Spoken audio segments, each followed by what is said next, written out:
সঞ্চালক, সম্মানিত সভাপতি, মন্ত্রপুষ্ট নেতৃবৃন্দ, প্রকৌশলীবৃন্দ, সবাইকেই এই বিপ্লবের শুভেচ্ছা এবং অভিনন্দন।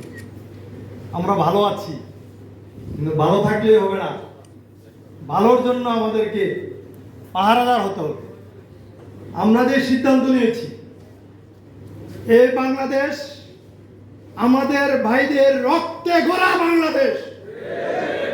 এই বাংলাদেশে আমরা ফসল ফলাবো, বীজ বপন করেছি, ফসল গড়ে তোলার সময় পর্যন্ত আমাদেরকে এই ময়দানে থাকতে হবে। রাজি আছেন আপনারা? সবাই হাত তুলে দেখান।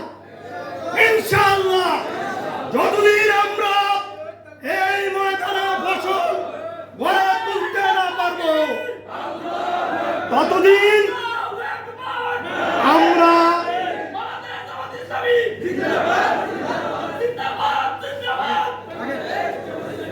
আপনাদেরকে একটু ধৈর্যের পরিচয় দিতে হবে।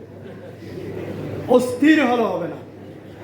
ফসল ফলাতে গেলে শরীরে কাদা লাগে, কাদা, লুঙ্গিতে কাদা লাগে, আইলে বসে খেতে হয়।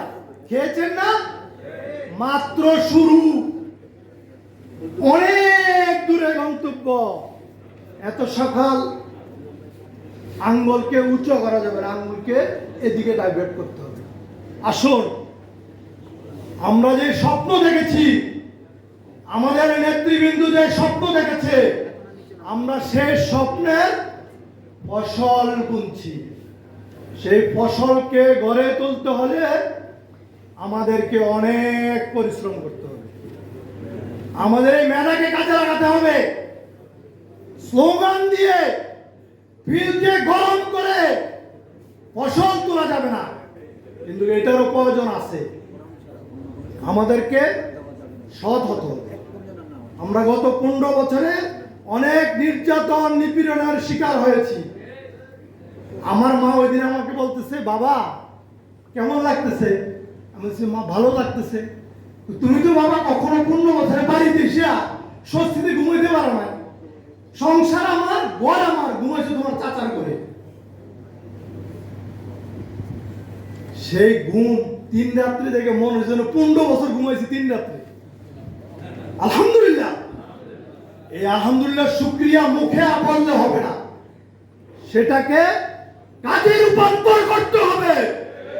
সারা বাংলাদেশের সকল প্রকৌশলীদেরকে আমাদের বাড়ি পুছিয়ে দিতে হবে।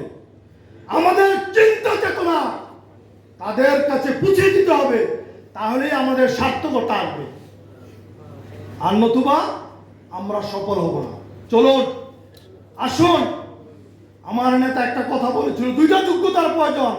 একটা হলো সততা, আর একটা হলো দক্ষতা। আপনার সৎ, আপনার ভিতরে দক্ষতা নাই, তাহলে আপনি পেশাদারিত্ব বজায় রেখে আপনার কর্মস্থলে অবস্থান করতে পারবেন না।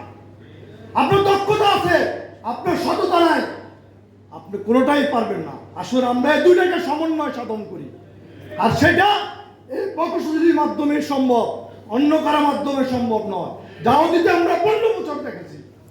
সম্মানিত ভাইরা, আসুন, আমাদের যে সিদ্ধান্ত, আমাদের যে চিন্তা চেতনা, ন্যায় এবং ইনসাফ ভিত্তিক সমাজ প্রতিষ্ঠা করে প্রকৌশলী জগৎকে, প্রকৌশলী ক্ষেত্রকে একটি সুন্দর পরিপাটি ক্ষেত্র হিসেবে তৈরি করে আমরা এই সমাজে বিপ্লব সাধন করবো ইনশাআল্লাহ।